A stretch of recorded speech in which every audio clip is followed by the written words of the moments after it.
Nah, Nabi Isa sementara kan di Palestina ininya. Ya tentu bukan dalam bahasa Latin Nabi Isa mengajarkan kan. Justru itu adalah orang Romawi, orang Roma yang waktu itu menguasai Palestina, yang kemudian bahkan menyalib Nabi Isa, menyalib Yesus ininya. Jadi artinya Roma itu memusuhi Yesus karena Yesus mengajarkan kepada ketuhanan, sementara mereka percaya kepada dewa. Jadi penamaan Kristus atau Kristian itu diberikan oleh orang yang memusuhi ajaran Isa. Tadi istihad itu kan kalau benar dapat pahala 2 gitu tadi. Kalau salah yang kayak tadi kan nggak bisa masuk ke ranah ijtihad. Bukan kerana itu, dan juga bukan karena khilafiyah gitu. Nah, yang saya lihat ya nggak salah seramnya itu adalah orang-orang yang mengakui karomah-karomah, misalnya bisa ketemu Nabi dalam keadaan terjaga. Nah, ini bahayanya apa? Pengikutnya banyak sekali gitu. Dan itu biasanya gampang disetir juga gitu sama tokoh-tokohnya.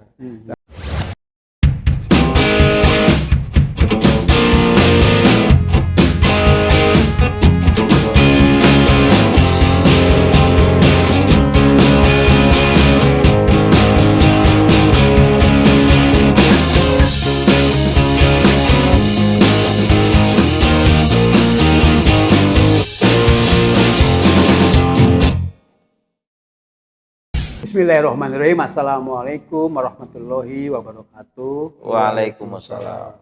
Pemirsa TV Masumi dan Ahmad Yani Channel dimanapun berada, kita jumpa lagi sore hari ini untuk bincang-bincang tentang hal yang berbeda dari hal-hal yang mungkin sekarang menjadi istilahnya aktual, tapi kita sedikit ke masalah agama, terutama masalah Islam. Kita bicara bahwa kita perlu bicara tentang yang kita sebut dengan Islam liberal.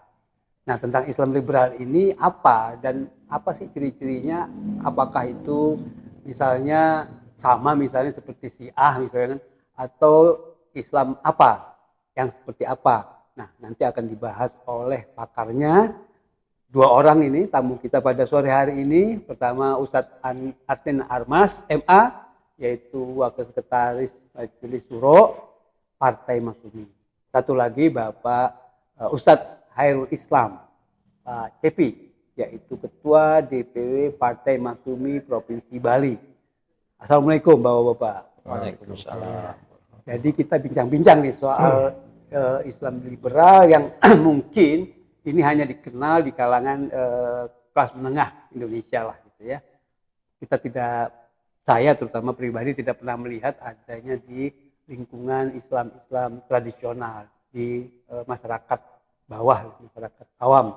Nah, oleh karena itu kita akan mendengarkan apa itu, seperti apa yang namanya Islam liberal dari Pak Ustadz Anin dulu. Silakan. Ya. Terima kasih Pak Eri dan pemirsa Masumi TV. Pertama terkait dengan istilah. Istilah ini penting karena dari situ kita bisa mendudukkan secara tepat, proporsional ya. Karena kalau istilah itu nanti rancu, yang dimaksudkan itu apa, kan itu bisa jadi debat kusir yang berkepanjangan. Padahal yang kan ada zatnya ya, ada intinya apa itu. Nah, sebelum terkait dengan liberal, penamaan Islam liberal itu tidak tepat. Jadi nama itu kadung beredar ya, tapi kalau kita melihat dari ajaran Islam itu bagi saya itu istilah yang keliru. Kenapa? Karena Islam itu kan bukan liberal ya, bukan yang lain-lain. Itu adalah Islam itu adalah nama. Nama itu kan nggak bisa diubah-ubah. Misalnya nama Pak Ahmad Heri, nanti Pak Ahmad Heri dan sebagainya, kan nggak cocok itu loh. Nah, jadi kalau kita bicara ini adalah nama yang Allah beri. Kalau nama yang Allah beri jangan kita ubah. Itu. Islam gitu ya? Islam itu adalah nama agama. Wa raditu lakumul islama dina. Dan telah aku ridhoi Islam itu sebagai agama kalian. Kan itu.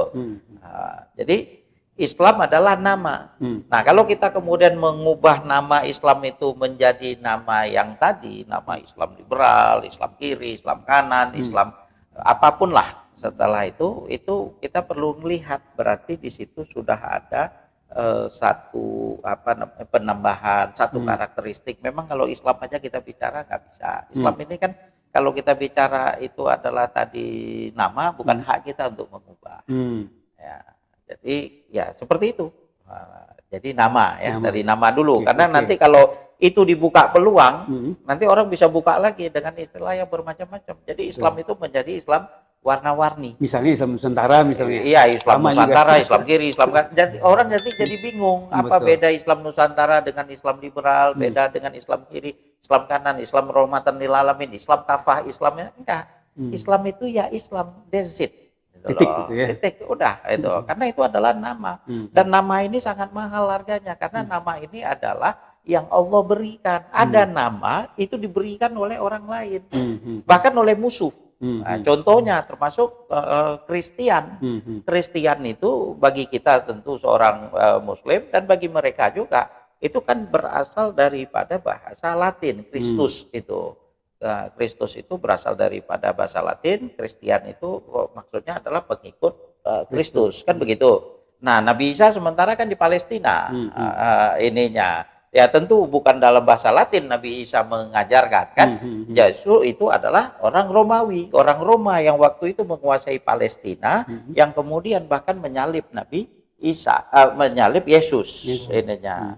Jadi artinya Roma itu memusuhi Yesus karena Yesus mengajarkan kepada ketuhanan, sementara mereka percaya kepada dewa. Jadi penamaan Kristus atau Kristen itu diberikan oleh orang yang memusuhi ajaran Isa. Musuh memberi nama.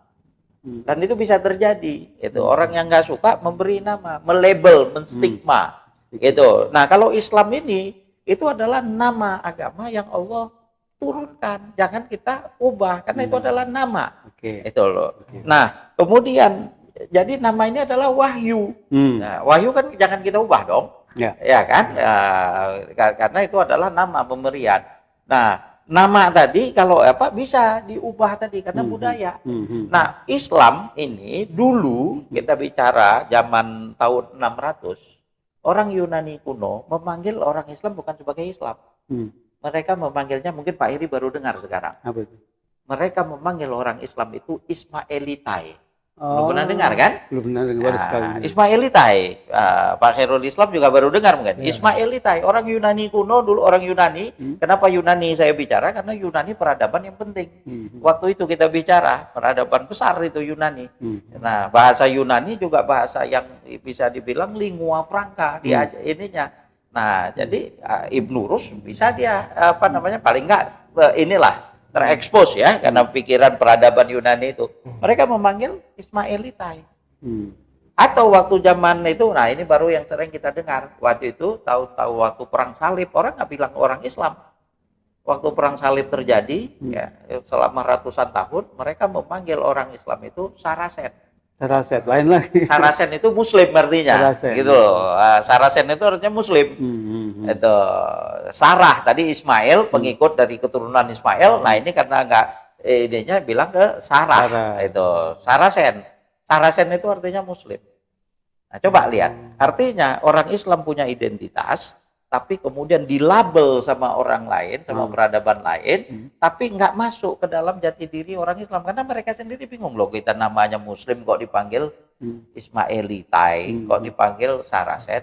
Nah baru kita dengar belakangan orientalis, tahun-tahun 1800 ya, itu baru memanggil Mohammedanism.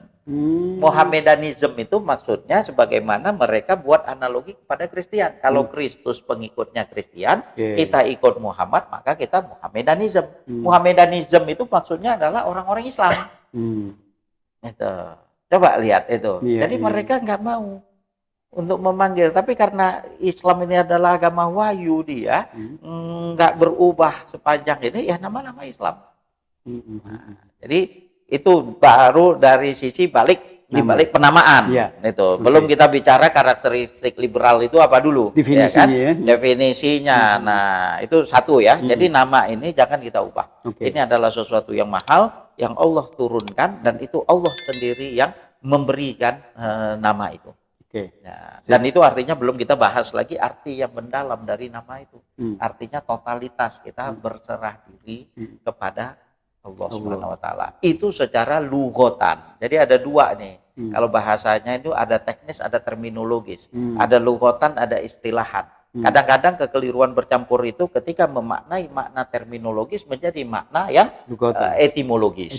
Sebetulnya. Kenapa? Karena terminologis itu kan sesuatu yang jelas. Jadi ketika kita ada seorang bapaknya orientalis, kalau pernah dengar namanya Ignaz Goldziher, itu kawan seniornya Snuk Hugrunya.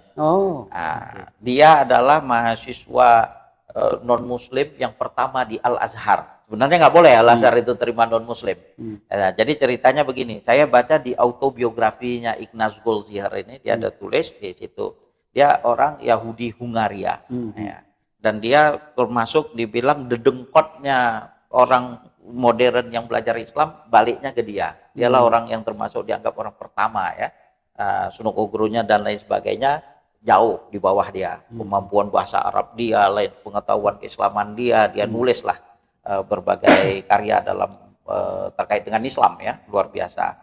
Nah, dia waktu itu memaknai Muslim itu adalah orang yang berserah diri. Muslim artinya orang yang berserah diri. Nah, itu kan makna lughatan. Jadi ketika diinterview lah sama Syekh di Al Azhar, dia ditanya agama Anda apa? Itu intinya. Dia jawab saya Muslim.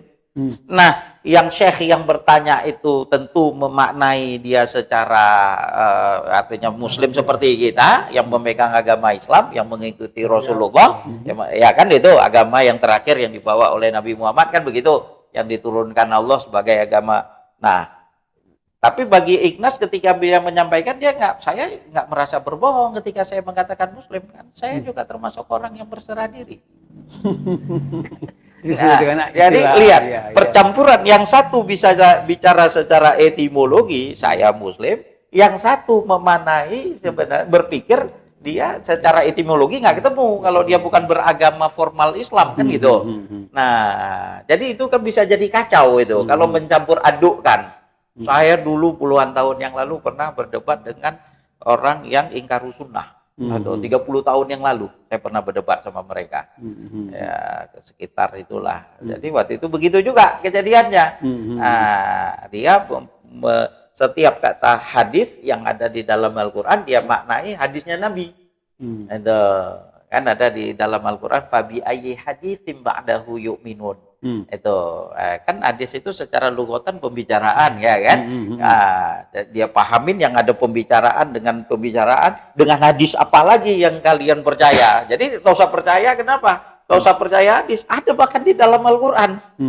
Ya, ini kan mencampur adukkan kata hadis di situ ya dengan hadis ya, fabi ayyi hadis, dengan hadis apa lagi? Yu'minun, kalian percaya. Jadi jangan percaya hadis, dalilnya Al-Qur'an.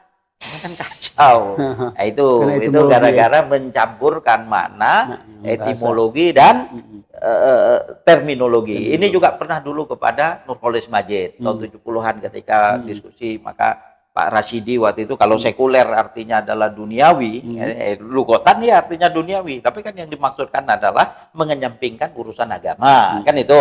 Nah, tapi kan Nurholis bilang maka kalimat tauhid itu adalah kalimat sekuler kan sempat begitu. Nah, itu mencampur adukkan itu. Nah, balik lagi ini baru bicara nama tadi kan dengan pemaknaan. Nah, jika liberal itu biasanya ini tergantung orang mau mentakrifkan seperti apa, tapi biasanya dia kalau secara umum kita bisa memandang dia ingin lepas daripada satu ikatan dengan rasionalitas ya kan. Dia ingin lepas lah, tidak ada sesuatu yang secara umum kita bicara sesuatu organisasi atau apa lepas tentu dengan ajarannya.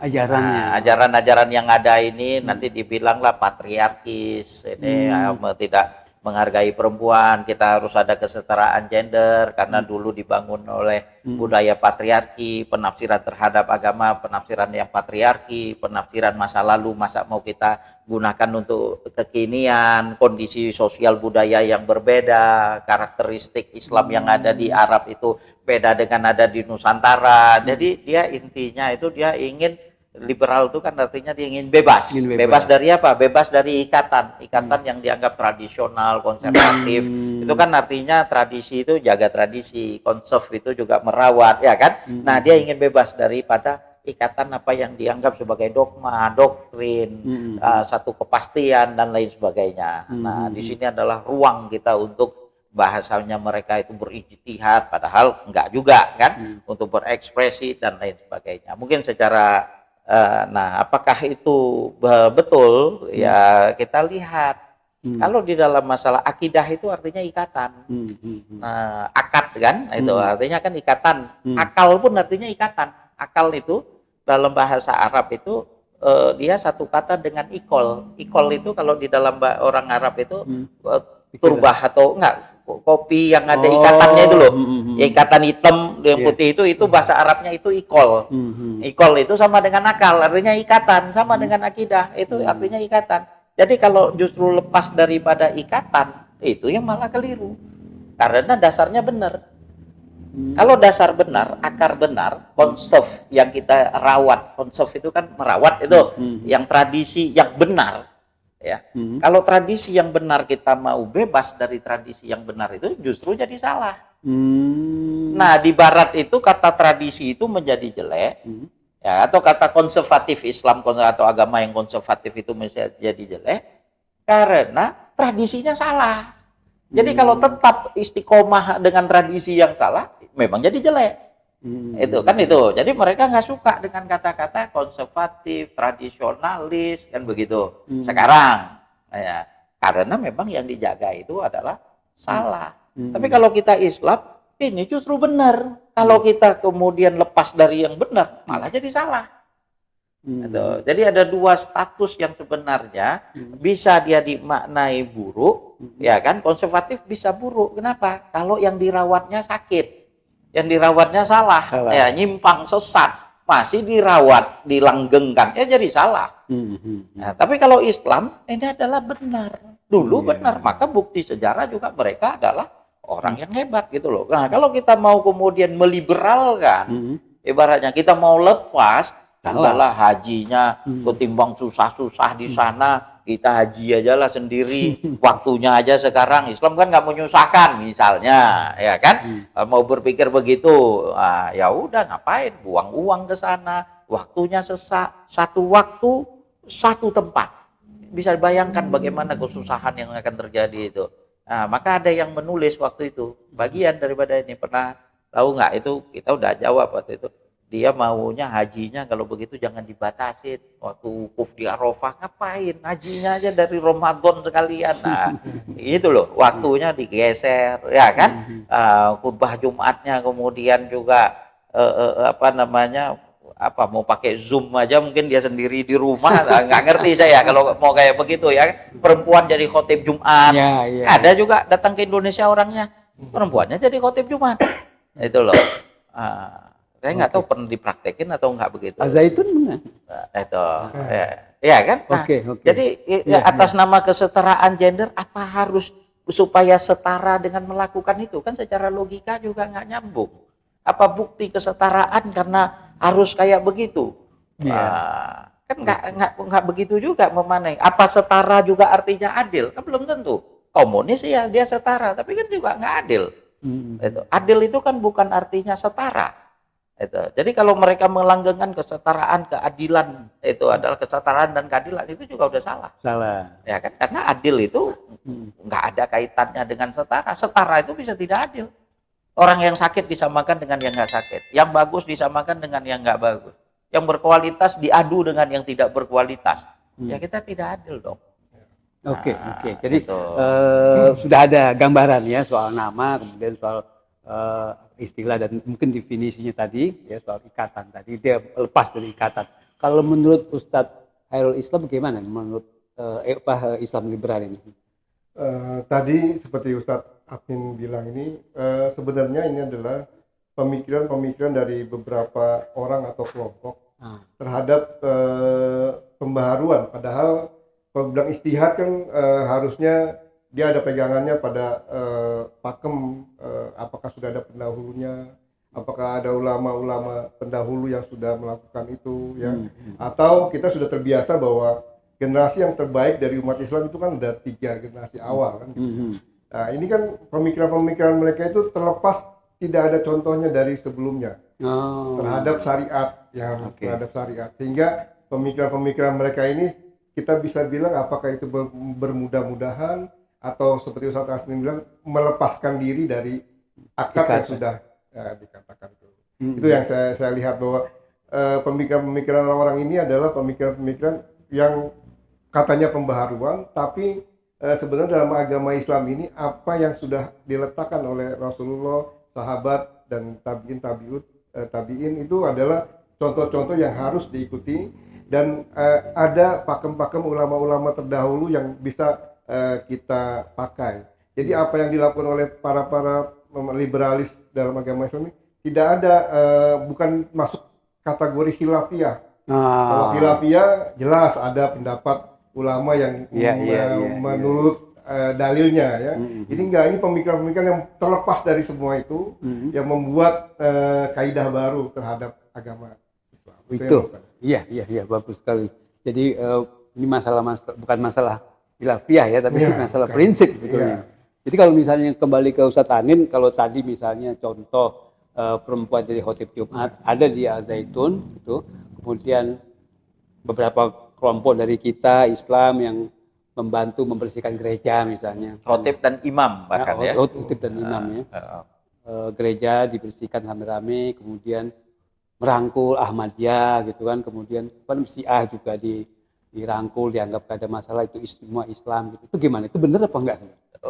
Jadi begini dong, kan dia sesuatu apalagi agama kan ada nilai dasar, berorganisasi aja ada nilai ya kan, ada anggaran dasar, ada ADART ya, kemudian ya lain-lain dong, ada aturan. Nah, agama ini kan juga apalagi Islam sebagai agama wahyu kan ada aturan dasar.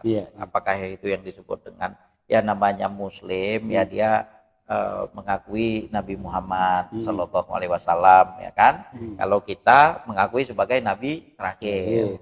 Kalau ada yang kemudian bilang itu Nabi besar, itu ada lagi Nabi kecil, misalnya setelah Nabi besar kan? Nah ini kan nggak dikenal sepanjang sejarah kita. Nah, jadi itu kan yang membuat ya nggak betul dong, karena itu pakem yang universal yang selama 1000 tahun lebih itu yang diterima gitu loh. Nah, karena agama ini bisa dirusak, agama bisa disusupin, bisa macam-macam agama untuk merusak orang itu masuk dan buat. Jadi itu kan udah nggak ada isu harusnya. Jadi jangan dibilang kalau orang kemudian berbeda lain sebagainya, oh nggak menghormati perbedaan, enggak. Namanya warga negara atau apa, kalau dalam militer apalagi bisa nggak yang bicara teriak tentang demokrasi kemudian aturan di militernya diubah-ubah juga begitu, nggak mau juga kan gitu. Karena mereka juga ada aturan. Kalau mereka itu yang sederhana urusan profan aja ada aturan, kalau ada agama aturan ya dihormatin juga dong. Jangan menggunakan HAM sebagai kambing hitam atau sebagai instrumen untuk mengkritik semuanya gitu. Itu bahkan menjadikan HAM sebagai agama ininya. Nah, jadi itu kan yang jelas untuk kasus Ahmadiyah ya kan. Nah, jadi berarti kalau di situ orang Islam begini, kalau dia yang begitu ya berarti dia beda dong, menyimpang dong dari yang ada. Itu kan harus jelas, dan itu hal yang prinsip. Jadi dalam Islam ini ada hal-hal yang prinsip pasti dong semua. Ya Syiah juga ada hal yang prinsip, Ahmadiyah juga ada yang prinsip. Mau nggak dia Ahmadiyah tapi dia nanti kemudian kalau dia bisa jadi nabi, kok dari kita nggak ada yang bisa jadi nabi juga? Ngapain nabinya dari dia? Kan itu juga dia juga nggak bisa menerima juga nanti kan, karena hilang ini dia gitu loh. Nah, jadi sekarang ini kepada umat Islam harus ditanamkan apa hal-hal yang paling prinsip itu. Kadang ada kekeliruan yang bukan prinsip kita jadikan prinsip. Nah, itu juga salah. Itu bisa masuk kepada tradisi yang salah itu. Ibaratnya, kenapa? Harusnya itu bukan prinsip. Kita boleh berbeda pendapat di situ. Tapi nggak boleh berbeda pendapat di situ. Nah, itu kan jadi salah juga. Jadi apa yang kita boleh berbeda, apa yang kita tidak boleh berbeda, nah ini harus diajarkan kepada umat. Nah, kita secara umum kan kita udah mengatakan kalau kita adalah Islam yang kita pahamin secara berjamaah, ahlu sunnah wal jamaah kan itu. Islam kita ada mainstream, kita ada di situ, karakteristiknya kita ada di situ. Jadi jangan dipermasalahkan NU, Muhammadiyah, karena sama-sama Persis, Al-Wasliyah, semuanya itu masih dalam satu payung besar. Tapi bukan berarti semuanya masuk di situ, gitu loh. Oke. Kalau Pak Khairul Islam, di Bali kan minoritas ya umat Islam gitu. Nah kalau Islam kayak seperti yang sekarang Islam pembaharuan, yang Islam liberal tadi gitu, itu gimana? Bisa terlihatan nggak Pak? Kalau di Bali itu rata-rata Islam tradisional sama Islam yang sekarang kan banyak pengajian-pengajian yang pengaruh dari mahasiswa-mahasiswa kita yang belajar di Arab Saudi, di Yaman, di Al-Azhar. Nah, itu yang lebih banyak kita lihat gitu. Tapi memang kayak tradisional ini kan banyak seperti ya kalau kita bilang kembali ke tadi istihad itu kan kalau benar dapat pahala 2 gitu tadi ya. Kalau salah yang kayak tadi kan nggak bisa masuk ke karena ijtihad. Bukan karena itu dan juga bukan karena khilafiyah gitu. Nah, yang saya lihat ya nggak salah seramnya itu adalah orang-orang yang mengakui karomah-karomah, misalnya bisa ketemu Nabi dalam keadaan terjaga. Nah, ini bahayanya apa? Pengikutnya banyak sekali gitu. Dan itu biasanya gampang disetir juga gitu sama tokoh-tokohnya. Nah, kalau yang pembaharuan yang sekarang saya lihat banyak dilakukan oleh ustadz-ustadz yang belajar di Al-Azhar, belajar di Mesir, di Mekah atau di Madinah. Dia datang ke Indonesia dan dia melakukan pembaharuan-pembaharuan yang berdasarkan apa yang mereka pahami dan ada tuntunannya gitu. Kalau yang tadi liberal itu kan mereka belajar Islam tapi di Inggris gitu ya. Belajar Islam tapi di Kanada gitu, di Australia. Datang dia berubah syariat. Nah, ini yang menurut saya nggak ada ininya dan tidak bisa masuk kepada istihad itu tadi. Kalau di Bali ya itu hanya yang tradisional kita lihat masih percaya misalnya hari baik, hari tidak baik gitu ya. Golongan-golongan ini dan ada juga yang Islam yang karena pengaruh dari teman-teman yang kuliah di luar negeri itu di universitas Islam besar di Arab Saudi atau di Timur Tengah. Nah, mereka memberikan pemahaman tentang Islam yang sebenarnya harusnya seperti ini. Oke, bagus sekali. Ini terkait ya dengan ijtihad itu kan kalau kita ngelihat waktu itu kenapa ijtihad kan karena bagaimana engkau Abu Musa al-Asy'ari ya ditanya ya kalau nggak salah ya kan kenapa kamu dengan apa kamu akan memutuskan sesuatu karena ketika Islam itu disebar dengan Quran kalau nggak ada baru dengan hadis kalau nggak ada baru ijtihad tadi itu. Jadi jangan ini mengganti yang di atas. Ijtihad jadi nomor 1. Enggak, kalau udah ada ya kan, ya kita ikutin. 1, 2 sama kayak undang-undang kita juga ada yang namanya yang paling tinggi undang-undangnya apa? Misalnya Undang-Undang Dasar 45. Ya kan? Jangan peraturan daerah mengganti undang-undang dasar gitu loh. Dan bukan undang-undang juga, undang-undang dasar 45. Biarpun 45 ini juga jadi dari tahun 2002. Itu masalah lain kita berapa kali revisi juga, udah 4 kali ya kan. Ada ketetapan MPR, ada undang-undang. Kan begitu, dia ada hierarki. Nah, begitu juga kan ini ada hierarki. ada Quran, ada hadis, ada ijtihad. Nah kalau perempuan dia jadi imam dengan sholat Jumat, nggak ada di dalam Al-Quran, nggak ada di dalam hadis, dan nggak pernah ada orang yang melakukan itu, kecuali dialah wanita pertama, gitu loh. Nah, atau yang kedua mungkin, jadi bukan lagi Quran dan hadis, prakteknya pun nggak pernah.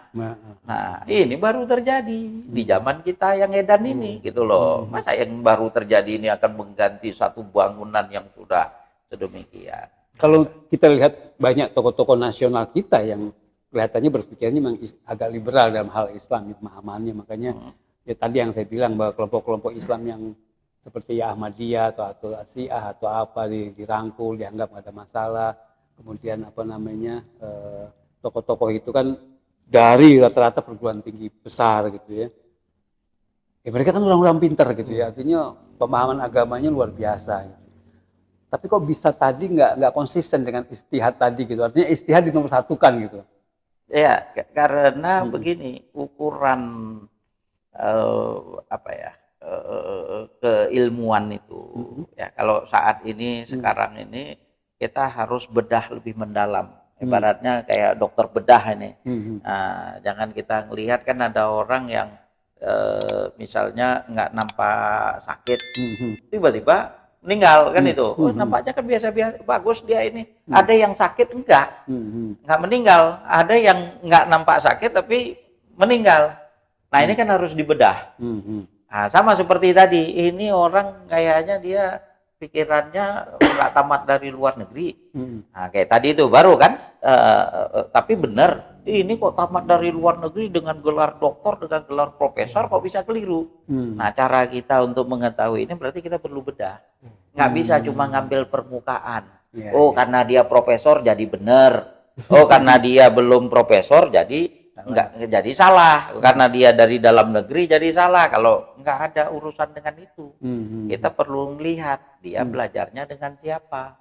Ya kan orang kalau dibedah kan akan ditelusurin ya kan. Oh dia belajarnya dengan siapa? Siapa gurunya di sana?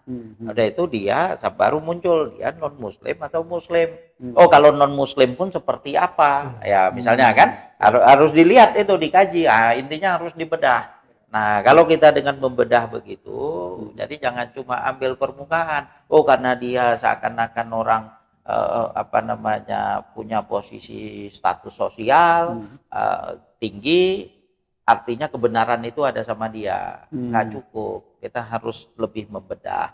Nah ketika kita membedah itu baru kita akan bisa melihat akan lebih dalam penilaian kita gitu loh. Nah itu. Oke, terima kasih pemirsa TV Masumi dan juga Ahmad Dhani Channel. Kita berharap sekali untuk like, subscribe, dan share, serta komen acara kita hari ini. Diskusinya terus-terusan menarik ini TV Masumi dan Ahmad Dhani Channel saat ini dan kemarin-kemarin dan juga yang akan datang besok-besok. Nah, pertanyaan terakhir nih Ustadz Adnin dan Ustadz Khairul Islam, kalau misalnya kalau kita bicara global gitu ya, global mendunia betul gitu. Itu yang namanya kayak Ahmadiyah, mungkin juga Syiah. Di negara-negara Eropa kelihatannya nggak ada masalah gitu ya. Kenapa masalahnya hanya di Indonesia gitu? Sebenarnya bukan cuma di Indonesia ya, di beberapa negara Muslim yang lain masalah dong. Coba itu di Saudi, ya kan, atau di Timur Tengah secara umum, atau di Mesir kita bicara lah, itu bermasalah. Bahkan di negara-negara yang tadi juga ada juga menganggap bermasalah. Mungkin secara institusi negara tidak, karena mereka adalah minoritas. Yang mengatur urusan negara itu kan di Barat nggak ada Menteri Agama. Kementerian Agama kan nggak ada Pak. Jadi ya, itu kan membeda. Jadi kita nggak bisa jadi ukuran. Makanya tadi kita perlu bedah. Nggak jadi ukuran itu karena di Barat itu tidak ada berarti mereka lebih benar. Nggak dong. Karena karakteristik negara Indonesia ini dia Islam udah lama hadir, dipraktekkan ya kan. Sebelum Indonesia ada, udah dipraktekkan di sini 1000 tahun yang lalu, udah berurat berakar lah dalam kehidupan masyarakat kita gitu. Nah ini kan beda. Jadi kondisi sosial begitu ya mereka nggak terlalu peduli kan. Nah dan sistem yang ada di negara Barat biasanya sistem yang tidak mencampurkan agama ke dalam pemerintahan. Itu nggak boleh itu agama, apalagi satu agama masuk nggak boleh. Itu ya? berangkat daripada pengalaman mereka, karena dulu mereka pernah, bukan nggak pernah juga, pernah. Iya, semua itu pemimpin yang mau jadi raja harus mendapat persetujuan paus yang di Roma, gereja Katolik, ya kan? Nggak boleh juga yang lain gitu loh. Nah, jadi karena trauma, karena keliru, karena mereka pahit mengalami ketika Katolik itu berkuasa di Eropa, maka kemudian mereka, dunia modern itu adalah dunia yang mau melepaskan itu daripada Katolik, daripada Protestan. Itulah makanya mereka bilang kalau di dalam filsafat itu Immanuel Kant, sapere aude, dare to think, berani untuk berpikir. Itu Aufklärung, ya kan, pencerahan, itunya kan, enlightenment, reborn, kan, renaissance, kan itu semua. Itu adalah menunjukkan lahir kembali. Kemana? Karena kematian, kegelapan itu. Nah, itu persoalan mereka. Bukan pula ini harus diuniversalkan menjadi kita juga ada renaissance, kita juga ada enlightenment, Aufklärung. Enggak. Zaman mereka yang mereka bilang kegelapan, zaman kita zaman kegemilangan, keterangan. Nah, bahkan ketika kita mau melepaskan dari inilah yang justru kita berada dalam zaman kegelapan. Nah, jadi ini tambahan dikit ya, silakan. Ya, di Eropa itu kan mereka bukan masyarakat Islam, jadi mereka nggak peduli itu terhadap Syiah, Ahmadiyah, gitu kan, yang orang-orang non Muslimnya, yang dia tahunya Islam aja. Apakah nanti kalau dia masuk Islam baru dia tahu bedanya Islam Syiah dan sebagainya. Kedua, kita tahu bahwa Ahmadiyah ini kan banyak imigran dari negara asal dari Ahmadiyah sendiri, karena dia adalah anggota Commonwealth dan dia banyak di Inggris lah ya, dan pusatnya di Inggris. Saya rasa itu yang kalau misalnya dia bisa berkembang, salah satunya ya mereka nggak peduli orang-orang non Muslim itu, karena nggak paham. Tapi kalau di Indonesia tentu ditentang, atau di Malaysia tentu ditentang, di Arab Saudi tentu ditentang, dan itu mungkin lebih itu aja. Oke, terima kasih Ustadz Anin dan Ustadz Hairul Islam, pemirsa Masumi TV dan Ahmad Yani Channel. Kita akhiri diskusi kita sore hari ini, mudah-mudahan bermanfaat. Billahi taufik wal hidayah. Wassalamualaikum warahmatullahi wabarakatuh.